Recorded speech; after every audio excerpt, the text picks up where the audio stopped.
Bonjour à tous et bienvenue dans ce Swiss Bliss. Nous sommes le 24 février 2023. Alors je vous préviens, c'est marqué 24 février. Il est probable que cette vidéo sera peut-être publiée dans la nuit du 24 au 25 février parce que là c'est le soir. J'ai pris le temps de réfléchir et je publie plus tard aujourd'hui parce qu'il y avait le PCE et je voulais quand même prendre le temps de voir ce qui sortait pour voir ce que ça donnait sur les marchés financiers. Donc ça nous laisse l'occasion d'en parler un petit peu et de pouvoir en digérer pendant le week-end et d'en remettre une couche lundi matin.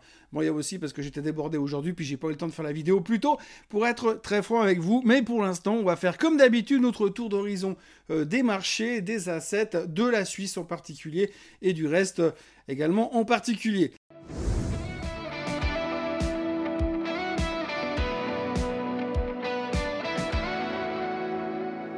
Le point de situation d'abord, où est-ce qu'on en est? Eh bien, si on fait juste le point rapide, on vient de terminer une semaine qui était assez négative, globalement, un peu plus aux États-Unis qu'en Europe. On voit toujours que l'Europe a une résilience assez forte par rapport aux mauvaises nouvelles et par rapport aux craintes d'inflation.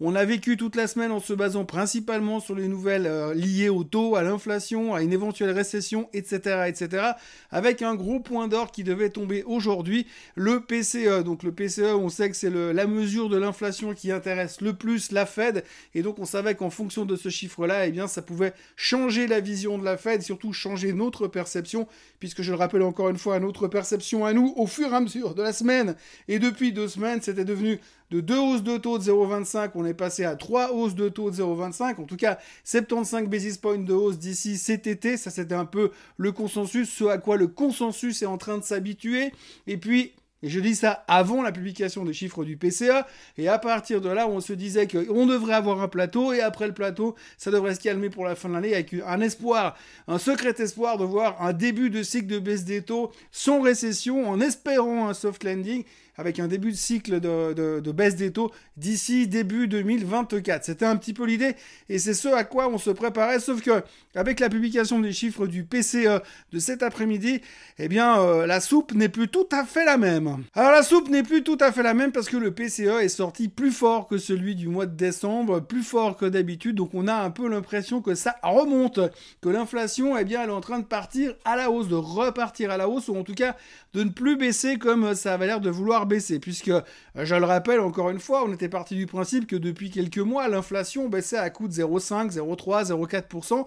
On avait donc fait notre extrapolation en disant que gentiment on se retrouverait progressivement à une fin d'année avec un taux d'inflation, un CPI autour des 2,5, 3% pour les plus pessimistes et de 2% pour les plus optimistes, en partant du principe que finalement le plan qu'avait prévu la Fed, eh bien, se déroulait sans accroc, comme je le dis souvent. Sauf que maintenant, avec ces chiffres du PCE, eh bien, on a l'impression qu'il y a quelque chose de pourri au royaume de l'économie américaine et que ça va être un petit peu plus compliqué que ça. On a l'impression que finalement, on a eu une énorme explosion de l'inflation ces derniers temps, et puis petit à petit, on a monté les taux pour essayer de freiner l'inflation, mais on a vu les premiers effets qui ont commencé à se faire sentir dans le courant de l'année dernière, et puis depuis, eh bien, les spécialistes, les experts avaient commencé à se dire que potentiellement, eh bien, on pourrait voir un retour à la normale qui pourrait s'effectuer d'ici la fin de l'année. Sauf que maintenant, on se dit qu'il y a peut-être le scénario d'une inflation qui descend tranquillement, eh bien, il est en train de se mettre en dehors de la table, et on est en train de penser à complètement autre chose, et c'est le gros problème auquel on va devoir faire face à partir de maintenant pour les prochaines semaines. Puisque comme ce chiffre est sorti au-dessus des attentes, eh bien on est en train de se dire, vu ce qui est sorti, la Fed n'aura pas d'autre choix que de revoir encore une fois sa politique de taux, et donc si elle revoit encore une fois sa politique de taux, on peut raisonnablement supposer qu'à un moment donné, ou à un moment ou à un autre, en tous les cas, eh bien elle pourra monter encore plus loin, aller encore plus loin. Je vous rappelle que depuis 2 semaines, avec les publications du CPI, avec les publications du PPI, eh bien, on avait l'impression déjà que c'était plus aussi évident que ça. La baisse était moins forte au niveau de l'inflation. Avec ce chiffre du PCE qui montre clairement que pour l'instant, on fait un stop, et bien du coup ça va remettre un peu les scénarios sur la table, on va devoir se poser d'autres questions et comment va faire la Fed. Et je vous le rappelle qu'il n'y a pas plus loin que 10 jours, Deutsche Bank avait mis un taux terminal sur les Fed Funds à 5,6. On sait que certains gourous qui sont négatifs sur les marchés parlent de 6% sur les taux. On avait une dame de la Fed de New York, une ex de la Fed de New York qui disait la semaine dernière qu'on pouvait aller jusqu'à 8% sur les Fed Funds pour être capable de complètement stopper l'inflation. On sait aussi que plus vous montez les taux, l'inertie pour que l'effet de la hausse de taux se ressente prend du temps quand même, donc ça va pas se ressentir comme ça du jour au lendemain. Donc du coup, on est un petit peu moins serein. On est un petit peu moins serein, d'autant plus que les marchés ont littéralement explosé depuis le début de l'année, vous le savez, avec un IPP pourra un peu plus marqué pour les indices européens comme le DAX ou comme le CAC 40. Et puis ben là, tout d'un coup, on se dit, oups, peut-être qu'on est parti un peu vite. Alors je vous le disais ce matin dans le Morning Bull Live, eh bien il y a quand même pas mal de gens qui sont en train de se poser des questions. Il y a beaucoup de gourous, surtout de professionnels, d'experts, de stratèges, d'appelez-les comme vous voulez, qui sont en train de se poser des questions sur l'avenir des marchés en pensant qu'on est peut-être monté trop vite, trop haut et qu'on doit encore faire un nouveau nettoyage, un nouveau sell-off pour pouvoir repartir vraiment dans ce bull market absolument nécessaire. J'avais aussi pointé sur le fait que le marché immobilier est quand même au bord du gouffre aux États-Unis et qu'on sait qu'un bull market sain et rationnel ne peut pas démarrer si le marché immobilier est au fond du bac. Et donc c'est un peu la situation dans laquelle on est aujourd'hui. Donc peut-être qu'avant de s'emballer comme on l'a fait depuis le 1er janvier, peut-être qu'il y a encore quelque chose à corriger. C'est la question qu'on va se poser à partir de maintenant jusqu'aux prochaines indications que quelque chose va mieux. Mais pour l'instant, on va se retrouver coincé avec ce PCE. Il va y avoir des révisions par rapport aux objectifs de certains durant le week-end.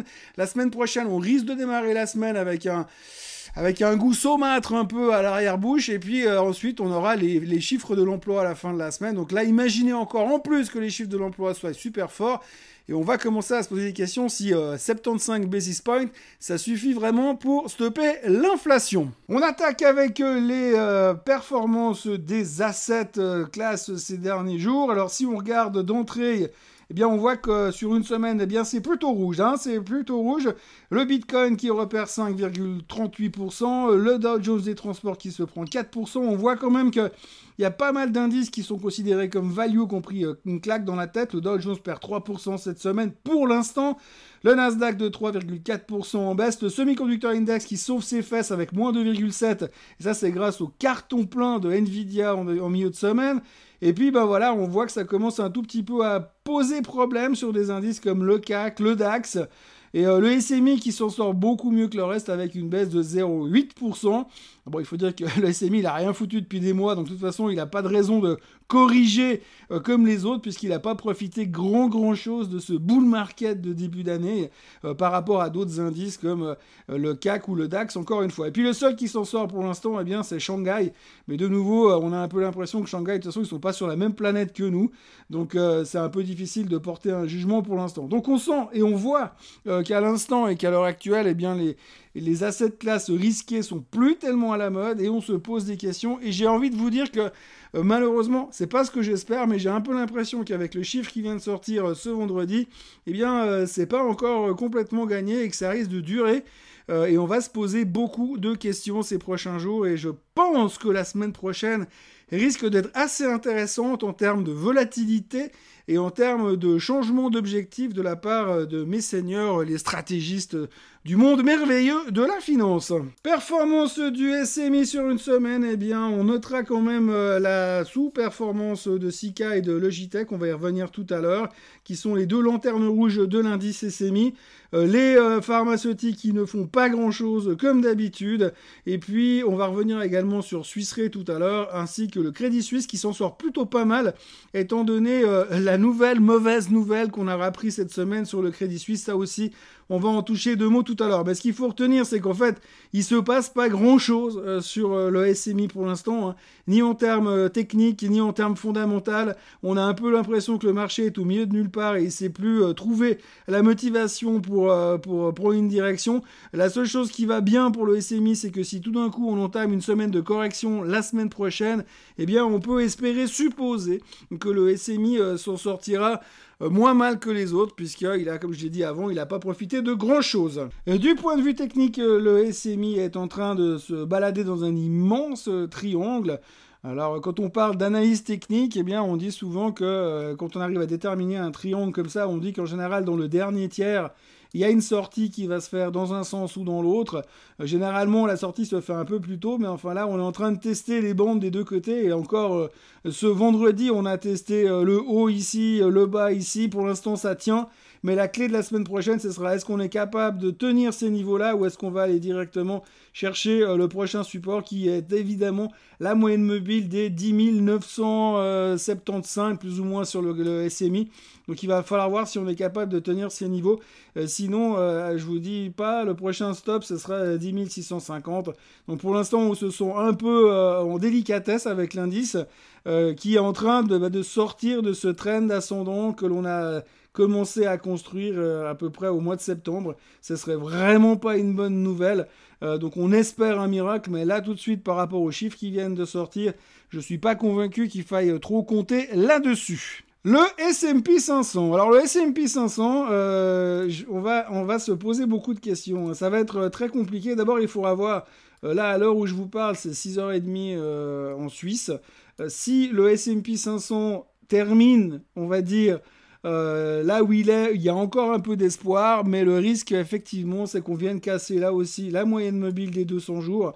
D'ailleurs, c'est exactement là où on a rebondi aujourd'hui, intraday, sur le niveau des 3940 plus ou moins. Hein. C'était quasiment un cas d'école. Si on a un sell-off de fin de clôture, il y a un danger qu'on termine en dessous. Donc ce sera le point d'orgue de cette semaine prochaine, tenir les 3940 afin de ne pas rentrer de nouveau dans ce canal descendant. Donc on a eu toutes les peines du monde à sortir ces derniers temps. Vous voyez ici, on a finalement réussi à casser à la fin du mois de janvier, mais pour l'instant, ce serait quand même dommage qu'on revienne dedans. Si on arrive à tenir et à revenir là et à redémarrer notre cycle ici, ce sera vraiment le cas d'école du pullback, mais pour l'instant, eh bien, on va se poser beaucoup de questions. Et comme je vous le disais tout à l'heure, par rapport et à cause des chiffres du PCE, eh bien, je crois les cartes vont être rebattues pour la Banque centrale américaine. Et je pense que tout le monde va se poser beaucoup de questions. Et ça risque d'être un petit peu fébrile, surtout qu'il y a eu beaucoup d'investissements qui ont été faits en ce début d'année aux États-Unis et que principalement c'est de la clientèle privée qui n'est pas connue non plus pour faire détenir des positions sur le très long terme. Le Nasdaq que vous voyez à l'instant, eh bien lui c'est pareil, hein, donc il vient d'aller tester sa moyenne mobile des 200 jours. On va dire qu'il va un petit peu moins mal que le reste pour l'instant. Et puis là aussi, parce qu'il était sauvé par certaines valeurs comme Nvidia, je le disais tout à l'heure, mais on tient la moyenne mobile des 200 jours, support très important. Vous voyez qu'il y a une Golden Cross qui est en train de se dessiner sur le Nasdaq. Si on vient à faire un retour en ces eaux-là, ça risque de se poser quelques problèmes pour cette stratégie. Mais là aussi, première étape, la moyenne mobile des 200 jours, la moyenne mobile des 50 jours qui passe par les 11 715 sur le Nasdaq 100. Et puis ensuite, le support, qui est l'ancienne résistance du canal descendant qui passe par là. Et ce sera un point à 11 280 qu'il faudra surveiller si on va jusque-là. Mais là aussi, par rapport aux infos qu'on a, imaginez que la Fed remonte les taux et laisse supposer qu'elle peut monter bien plus violemment que ça les taux d'intérêt. Eh bien, on va avoir quelques soucis à digérer ces prochains temps. Donc voilà, en ce vendredi soir, j'ai envie de vous dire que la Golden Cross n'est pas vraiment très positive pour l'instant. On s'inquiète, on se pose des questions, mais de nouveau, je suis désolé de vous dire ça, mais on aura probablement beaucoup de réponses à partir de la semaine prochaine, parce que ce week-end, ça va écrire beaucoup du côté des stratèges américains. Un indice que j'aimerais vous montrer, que j'ai déjà montré la semaine dernière, c'est le Semiconductor Index. Hein, voilà. Le Semiconductor Index, eh bien, on a effectivement 2 points assez importants ici, qui passent par le niveau des 3115 qui sont la résistance à franchir ces prochains temps. Vous voyez qu'on est dans cette espèce de rectangle ici où on n'arrive pas à aller en haut, on n'arrive pas à aller en bas. On a eu un gros rebond qui est identifié par cette espèce de candlestick qui ressemble à un marteau ici, qui signifie la belle performance de Nvidia hier soir. On revient en dessous. Il va falloir aller tenir ces moyennes mobiles autour des 2820, qui est la moyenne mobile des 50 jours, etc., etc. Donc on est vraiment aussi dans une zone difficile. Est-ce qu'on arrive à rester dans ce canal? Ce sera très important. Si le SOX ressort par le bas, franchement, ça voudra dire que le reste des indices probablement vont se retrouver en grande difficulté aux États-Unis. Donc je ne veux pas être non plus méga bearish, mais ce qui est en train de se passer avec les chiffres économiques qu'on a eus, Je pense que ça va être une semaine assez intéressante à observer dans les jours qui viennent. Dans les titres de la semaine, eh bien, on va devoir parler de Swiss Re. Swiss Re qui a publié ses chiffres la semaine précédente, souvenez-vous. Alors, depuis la publication des chiffres vendredi dernier, sauf erreur, eh bien, toutes les banques d'affaires, quasiment sans exception, se sont fait plaisir et ont révisé leurs objectifs, ont révisé leurs recommandations. Ils pouvaient pas le faire avant, faut qu'ils le fassent pendant. Donc, du coup, ils attendaient les chiffres et du coup, ils sont tous sortis. Alors, ce qui est assez intéressant, c'est qu'ils ont tous plus ou moins relevé leurs objectifs. Ils ont tous été plus ou moins optimistes, sauf Goldman Sachs qui baisse son objectif de prix et qui confirme le titre sur sell. Donc, c'est un peu le seul qui est négatif. Et puis, de l'autre côté, vous avez d'autres qui relèvent les objectifs et qui les mettent sur buy comme Fontobel. C'est toujours exceptionnel parce qu'on a l'impression que les mecs, ils n'ont pas fait les mêmes études. En tout cas, ils n'ont pas du tout les mêmes visions pour la suite des événements. Je rappelle toujours que le dividende de Swiss Re est énorme et c'est très très élevé. Donc pour ceux qui ont une vision très long terme sur Swiss Re, il n'y a pas trop de questions à se poser et il n'y a pas non plus de raison de croire qu'il y a le feu au lac pour l'instant, comme on dit chez nous en Suisse. Comme vous le voyez sur le graphique, il n'y a pas grand chose à dire au niveau des recommandations. Comme ils se sont tous bagarrés pendant la semaine pour faire des modifications, résultat, il ne se passe strictement rien. Le titre monte gentiment et même aujourd'hui, avec la mauvaise journée que l'on vit, on reste dans notre canal haussier. Donc pour l'instant, il n'y a pas trop de questions à se poser. Et puis par rapport à ce qui est en train de se passer, je ne suis pas sûr que les réassureurs comme Swiss Re soient les premières victimes d'un éventuel sell-off parce que les taux seraient amenés à aller un peu plus haut. On sait qu'en général, quand les taux montent, c'est plutôt favorable à ce type de société. Donc, pas trop de questions à se poser sur Swiss Re. Et ceux qui font du long-term investment, comme je vous le disais, continuez à accumuler pour encaisser votre dividende. Là aussi, sur les résultats de la semaine précédente, on a eu Sika. Sika qui a sorti des chiffres qui étaient bons. Tout le monde a été plutôt élogieux sur la publication des chiffres de Sika. Mais tout d'un coup derrière, eh bien, on s'est beaucoup posé la question en se disant est-ce qu'il ne serait pas temps finalement de prendre les profits parce que l'action est devenue chère en termes de valorisation. Donc là aussi, les analystes ont fait leur office, si on veut bien. Il y en a un, entre autres, Kepler-Chevreux, qui a downgradé le titre, qui est passé de buy à hold et qui a sorti la valeur de sa liste de valeurs recommandées, justement. Donc, elle a pas mal souffert de ces dégradations d'objectifs, finalement. Et c'est pour ça qu'aujourd'hui, elle fait partie des losers de la semaine. Mais globalement, c'est plutôt une question de valorisation où tout le monde se pose beaucoup de questions là-dessus. Ce qui est assez intéressant, c'est que finalement, on se pose des questions sur une boîte comme Sika qui est valorisée soit un peu plus cher que certaines pharma suisses, mais quand on voit la valorisation de certaines boîtes aux États-Unis aujourd'hui qui sont parties dans le tourment et dans le tourbillon de l'intelligence artificielle ou même pire de l'exploration lunaire, eh bien on se dit que c'est pas si cher que ça en termes de fondamentaux. Néanmoins, pas mal de révisions d'objectifs, pas mal de downgrade, raison pour laquelle Sika est en baisse cette semaine. D'un point de vue technique, pour l'instant, il n'y a pas grand-chose à dire. Les bons résultats, vous le voyez, ont été clairement offsetés la semaine dernière par ce downgrade, cette semaine, par le downgrade. Donc les résultats de la semaine passée qui font exploser le titre, les downgrades de cette semaine qui font qu'on est exactement au même niveau. J'ai envie de dire que la tendance de fond, la légère tendance haussière, laisserait supposer que Sika serait un achat autour des 250. Je ne me précipiterai pas immédiatement pour venir racheter. Mais en tous les cas, on voit qu'il y a principalement des prises de profit et des interrogations par rapport à la valorisation. Mais vous le voyez qu'en même temps, Sika revient de très très loin par rapport à là où nous étions encore il y a une année. Donc il y a encore beaucoup de chemin à faire. Aujourd'hui, on a un peu timoré, mais premier objectif, j'ai envie de dire, un retour sur les 250. Et si on va aller chercher les extrêmes à la baisse, je dirais 245 pour un point d'entrée idéal, puisque finalement, les dernières publications de résultats étaient plutôt encourageantes et il n'y a pas non plus de quoi paniquer. Le Crédit Suisse, j'en ai parlé cette semaine déjà dans le Morning Bull Live, donc je vais pas vous prendre 15 jours là-dessus. C'est intéressant parce qu'effectivement, le gendarme suisse s'est jeté sur le Crédit Suisse pour le mettre sous enquête parce qu'il se pourrait qu'éventuellement Monsieur Lehman, c'est déjà pas un nom facile à porter quand on fait de la finance, mais Lehman a déclaré finalement en fin d'année 2022 comme quoi une partie des assets que des gens retiraient après les mauvaises nouvelles du Crédit Suisse s'était arrêté de sortir, finalement que l'hémorragie était terminée, et puis il semblerait que c'est pas à 100% vrai, et c'est là-dessus que la FINMA est en train d'essayer de l'épingler, parce que Ils ont l'impression qu'il a essayé de faire montrer la mariée un peu trop belle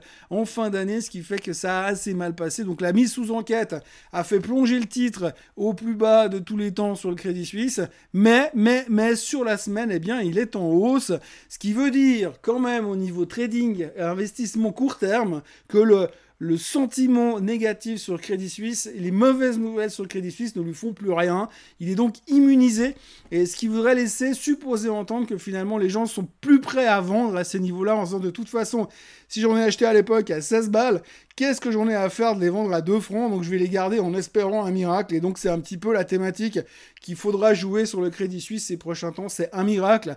Alors pas un miracle à l'intérieur de la société parce que la reconstruction va prendre du temps, mais par contre on peut espérer peut-être quelques vents de spéculation sur le Crédit Suisse, comme je vous en avais déjà parlé la semaine dernière. Donc je maintiens ma position sur le long terme en disant que si on a des options sur l'année sur le Crédit Suisse, il pourrait y avoir peut-être, allez savoir, des bonnes surprises. Je vous montre le graphique pour la dose d'humour, mais vous voyez qu'il n'y a pas grand-chose à lire sur le graphique. Mais si vous regardez un peu ce qui se passe sur le Crédit Suisse, eh bien on voit donc cette exagération qui va en dessous du support la semaine dernière, qu'on voit très très bien ici, là, voilà. Si mon truc il veut bien se mettre en marche une fois pour toutes, voilà. Donc là, on a l'exagération sous le support et on revient en dessus. Donc c'est plutôt encourageant et je crois que finalement les gens en ont ras-le-bol. Là, on voit toujours que les stochastiques sont relativement bien disposés. Donc, malgré les mauvaises nouvelles encore, je crois qu'effectivement, ça ne surprend plus personne. Logitech, ce graphique, c'est Logitech. Logitech qui, depuis ses mauvais résultats ce trimestre, souffre beaucoup. Cette semaine, il y a l'UBS qui a downgradé le titre.